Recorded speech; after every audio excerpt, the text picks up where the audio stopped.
Breaking news from WRAL. Coverage you can count on. And that breaking news this morning. One person is shot here in Durham on Glenbrook Avenue. Coming up, I'm going to show you all the evidence markers behind me. Also, more breaking news for you. About 1,800 people in Durham are without power after a crash took down power lines. We'll show you the extent of the damage. And if you thought yesterday was hot, we are only getting hotter today. Excessive heat warnings out across the area. We're going to break down just how high those feels-like temperatures could go coming up. Hurricane Beryl regained strength overnight, now setting its aim on the Yucatan Peninsula. When and where forecasters think it will have impacts here in the U.S. A lot to tell you about here on this Friday. We hope you had a wonderful 4th of July. We're glad you're with us. I'm Renee Chu. And I'm Jeff Hogan. Yeah, great to have you along here. Friday. You know, yesterday kind of felt with the holiday, it almost felt like a Friday. But here we are on the 5th and a Friday. And Anthony Baglione in the WRAL Severe Weather Center turning up the heat. Yeah, it's going to get even hotter for us, guys. Yesterday, we tied a record across the area. 101 is what we set for a high temperature. Here's a look this morning at some new alerts that we have. An excessive heat warning. We've not seen this yet this year in that purple color contour. What that's saying is we could see feels-like values up to about 110 degrees here across Raleigh, Durham, most of our viewing, or at least the central parts of our viewing area. Heat advisories outlined there in the orange. No matter where you are at, plan for values feeling like 105 plus today. Where we currently sit across the area, temperatures are in the 70s, so it's manageable. Close to 80, though, in Raleigh, 77 Rocky Mount. It's muggy for us, and there's a look at those hour-by-hour feels-like temps today. If you're out and about at all, 108 at 3 o'clock, 108 at 4, that's going to be the peak heating of the day. Even into this evening, we're going to see values close to 100, so just please take that heat very seriously. We go through the day, there may be a spotty shower or storm to help cool us off. Not a lot, though. You can see on Futurecast by about lunchtime, we're still quiet. We'll watch that potential here later on this afternoon. We do have much better rain chances, though, guys, on the way. We're going to talk about when those arrive here in just a few. Anthony, thanks. Breaking news, a person is in the hospital after an early morning shooting. This happened around 1 a.m. in a neighborhood on Glenbrook Drive. Nick Perlin joins us now, live from the scene in the WRAL Breaking News Tracker. And Nick, you notice there are a lot of evidence markers there on the ground. Renee, it's very jarring how many of evidence markers there are actually, and I'm going to get behind the camera just so I can show you just how many. And as I zoom in here, you're going to see dozens of evidence markers all throughout Glenbrook here, and you can also see some detectives over there shining some flashlights on some of those evidence markers. I can tell you, I counted up to 65 evidence markers all on a Glenbrook Drive. We do know one person was shot and taken to the hospital. Like Renee was saying, we're still working to get an update on that person's condition. And we're also trying to learn from Durham police if they know who fired that gun early this morning. I'll stay on top of this one all morning. Live in Durham, Nick Perlin, WRAL News. I'm Chris Lovingood here in the WRAL Live Center with a breaking update. There was some sort of vehicle rollover crash that happened in Durham, and that resulted in 1,800 plus people being without power because power lines were brought down here. This is the Duke Energy outage map where you can see in Durham right there. I'll hit that little button and you'll see toward the left part of the screen where it reads 1,862 customers without power. This crash happened at Washington and Macon Streets just after 2 this morning. I think we may have some video that we can play from the scene here. Morgan, do you see that in there? Are we able to play that? Looks like. Okay, maybe not there. Well, in any case, Duke Energy's map again shows this outage happened around 4:45 this morning, at least for a restoration time. No word just yet on more specifics with this, but WRAL will stay with this story to try to get you some more information on in terms of what led to that car crash even happening.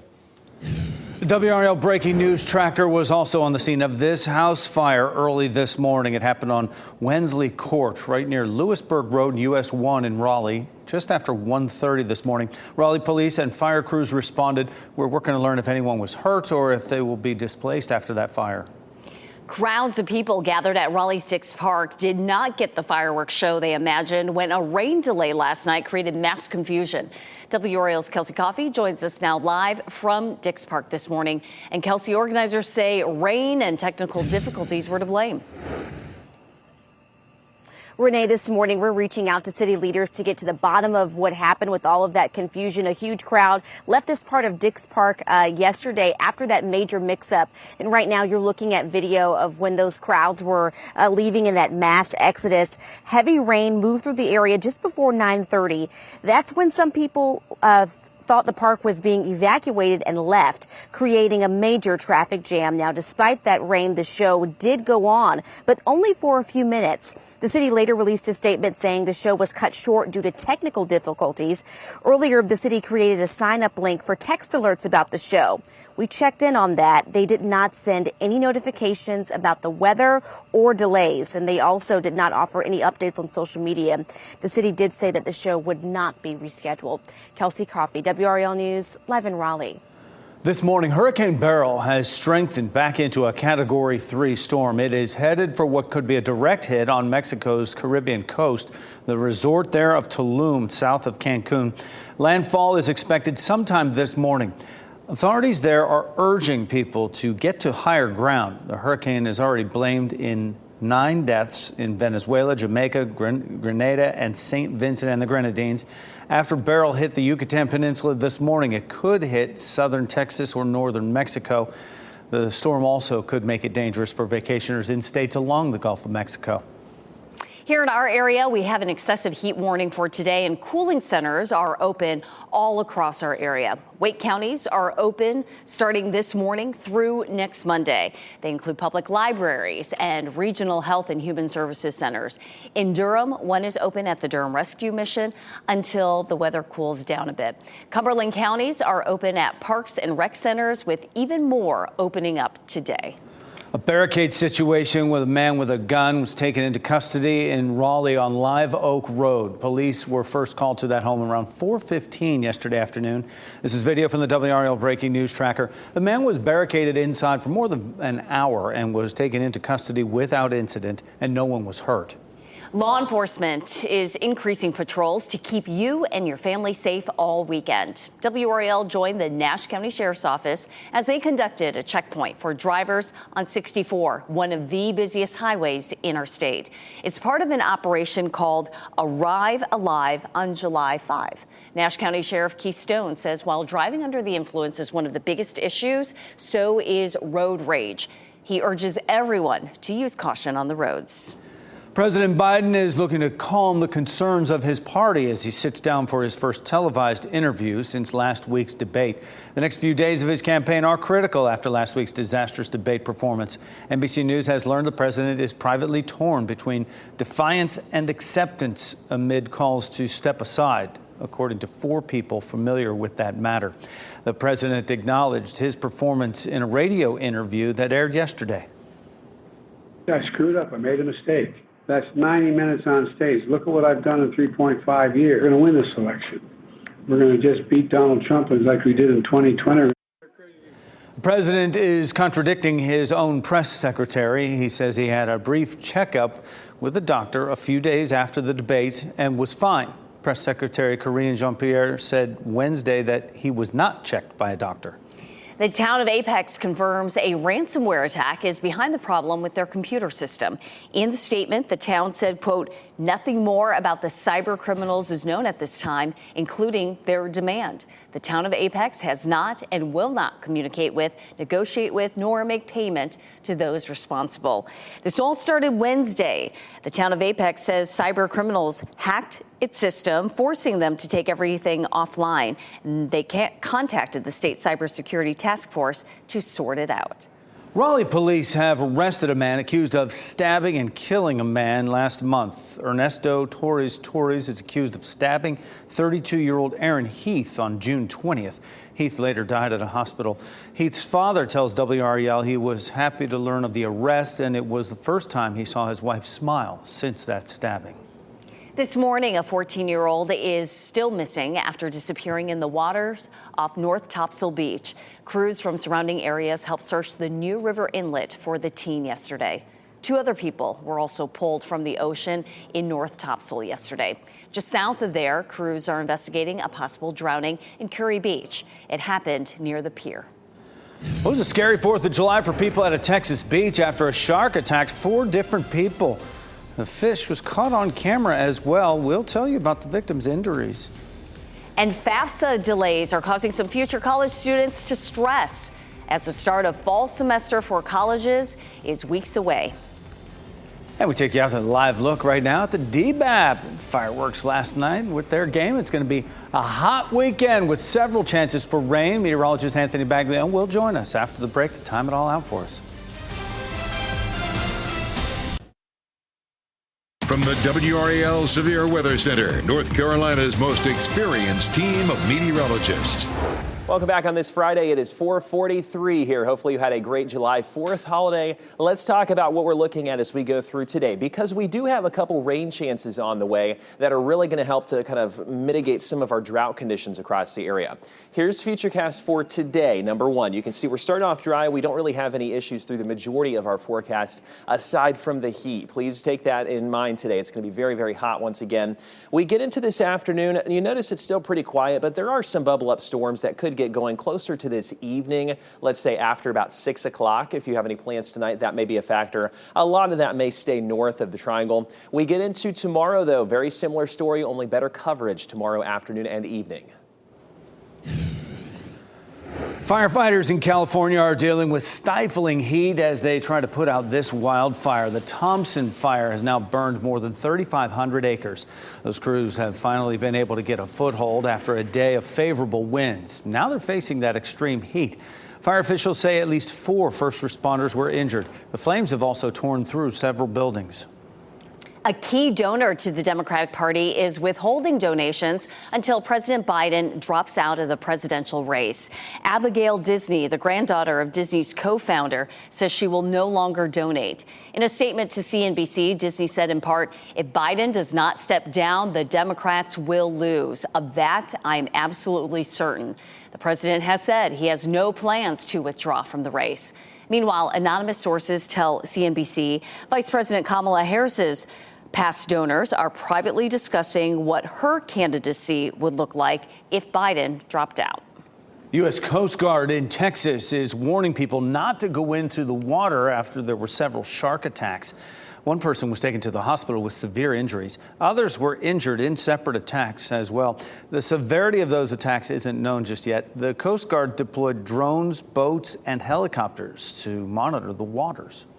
We are weeks away from the start of the fall semester for many colleges. Some students still don't know if they'll be able to afford to go.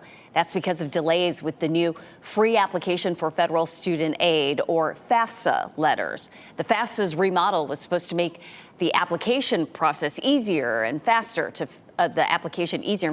fill out. It made the application process easier for some, but created glitches and crashes for others. Now, many students still don't know how much federal student aid they'll get, if any, and that's not normal for July. So what would happen is we would give a student their admissions decision, and then within 2 weeks be able to deliver a financial aid package, which is really helpful because then they would have anywhere from 2 to 3 months to be able to work towards that May 1st deadline of when the national candidate reply date is. Instead, weeks out from the fall semester, admissions staff are struggling and parents are concerned. The FBI is investigating a deadly shooting at Yellowstone National Park. According to a statement from the park, rangers responded to Canyon Village overnight Thursday about an armed person making threats. When rangers confronted that person, shots were fired. The armed person was killed and a ranger was injured. No names have been released. Special agents from the National Park Service are helping with this investigation. One person is dead and at least 10 are hurt after a boat crashed in Long Beach, California. The local fire department says it happened late Wednesday night. All 10 people who were hurt were taken to hospitals. Lifeguards and firefighters who were assisting with the water rescue said the boat crashed into a jetty. The cause of the crash is still under investigation. Fire officials say speed was likely a factor. Governor Roy Cooper passed a series of bills this week, and one of them introduces digital driver's licenses for our state. DMV Commissioner Wayne Goodwin says the digital licenses would be more secure than the laminated ones. People can decide whether or not they want one. It wouldn't be forced upon anybody. The option will be available around this time next year. 4:47 is the time right now. Anthony Baglione in the WRAL Severe Weather Center. We had some of those showers passing through last night, gone now. Yeah, we're starting off dry here this morning. We're going to see a couple big stories for us as we head into the weekend. One, of course, is the heat that's been with us the past couple days and really going to be continuing. And then a couple more storm chances that we really could use, which we'll talk about here in just a second. Let's go over, though, kind of the heat alerts across this part of the country, because it's incredible to see how many of these and how consistently they've been put out here the past little while. We see all of that orange right there. Those are heat advisories. What that's saying is it's one step below an excessive heat warning, where we're seeing feels like values here in the orange showing up probably up to about 105 to 109, where it gets a little bit worse if the heat is up to about 110. Raleigh, most of the triangle right there, we have an excessive heat warning in place. No matter the designation, just make sure to keep all of the areas today in mind where we're expecting all of that heat. We start off this morning. Temperatures are currently in the upper 70s. We're at 77, Rocky Mount 73 in South Hill. We're going to continue to climb those temps here as far as the feels like values up into about 109 this afternoon. It still is going to be pretty hot here even this evening, 101 at 7 o'clock. You notice some of those thunderstorm icons, though, coming in. Most of our day is totally dry, but we get closer to this evening, kind of like what we saw yesterday, where we get the daytime heating, some of those storms start to bubble on up, and that will be a potential for us today. Here's lunchtime. We're still looking good to go, just a nice mix of sun and clouds, but that will be a very hot mix of sun and clouds today. We get closer to 7 o'clock. You see some bubble up storms. There's one near Fayetteville. There's 9 o'clock. You can see still relatively quiet, but some of those that you see there on Futurecast could get closer as we head through tonight into tomorrow morning. Keep in mind, too, we saw many rip current threat rescues yesterday, or many rip current rescues. We have high rip currents along most of our coast today. So if you see the red flags flying, and just in general, it is not going to be a good day to go in the water, despite the fact with how warm it's going to be out there.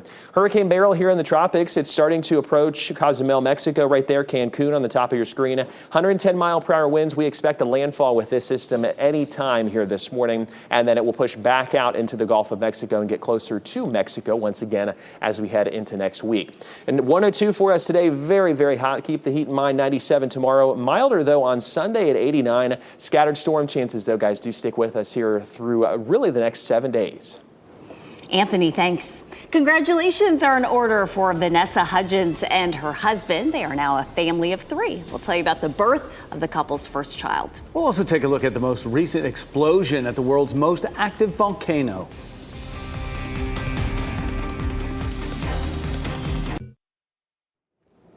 Christmas is coming in July. It's a great month to save on just about everything, from a new mattress to large appliances, even back to school gear. 5 on your sides, Keely Arthur has Consumer Reports best buys for July. We always want folks to hang on to their money and save it. But if you're in the market for some new items, July is actually a great month with sales because of the 4th of July, as well as Prime Deal Days later this month. July 4th sales have already been going on since late June, and you can expect big discounts on things like mattresses, large appliances, and also summer items like grills. First, this Samsung top freezer refrigerator is as low as $694 at Walmart. CR says this 28-inch fridge is excellent at keeping internal temperatures constant through the fridge. Next, Casper's, the one mattress queen, is now as low as $995. This foam mattress in a box aced CR's mattress durability tests and is a great option for back sleepers. And let's take the savings outside with a brand new grill. The Monument Grill's Mesa Grill is as low as $425 at Walmart. And mark your calendars for mid-July when the online sales really heat up. Amazon Prime Day falls on July 16th and 17th this year, and what we tend to see are Black Friday level prices on pretty much everything that Amazon has to offer, but you do need to be a Prime member to shop the sale. And although it might seem early towards the end of the month, look out for back-to-school sales. Whether you're looking for new tech devices like a new set of headphones or a laptop or a printer, anything that you're going to need for the back-to-school season, you're going to see discounts this month. Keely Arthur, 5 on your side. Looking for something else? CR says you can expect discounts on dishwashers, washers and dryers, things like that. Also home security cameras, sunscreen, insect repellents, lots of other stuff as well. Italy's Mount Etna erupted in a fiery glow this week. Lava could be seen cascading down the sides of the mountain after one of its craters erupted for the first time in 4 years. Etna is one of Europe's most active volcanoes. Wow. Beautiful pictures there. Today, a peaceful demonstration is planned as a traveling circus comes to the NC State Fairgrounds. Loomis Brothers Circus is one of the few remaining traveling circus companies still using wild animals. It'll perform at the Hunt Horse Complex today through Sunday. Organizers tell us there will be demonstrations each day this weekend to talk about animal injustice in the circus industry. Fans of Jaws and Legos have something to be excited about. Lego is unveiling its nearly 1,500-piece set based on the 1975 blockbuster Jaws. The set features the main characters from the movie. It also includes the iconic orca boat, along with, of course, a great white shark. The new set comes before the movie's 50th anniversary next year. Wow, Jaws is 50 years old. And almost. they're still going to need a bigger boat. Actress Vanessa Hudgens and her husband, Major League Baseball player Cole Tucker, have welcomed a new baby. The couple was seen leaving a California hospital with their newborn Wednesday. That was also Tucker's 28th birthday. Hudgens first revealed her pregnancy when she attended the Oscars back in March with a baby bump. The couple tied the knot in December. This is their first child. With breaking news we're following this morning, police are investigating a shooting right now in Durham. This is a live look at that scene. We'll tell you what we know about the person who was shot. People who went out to Raleigh's Dix Park last night to see fireworks were disappointed and frustrated when the show was cut short. What organizers say went wrong. Also, the United Kingdom has a new prime minister. What is next for Keir Starmer after the Labour Party's landslide win in the general election?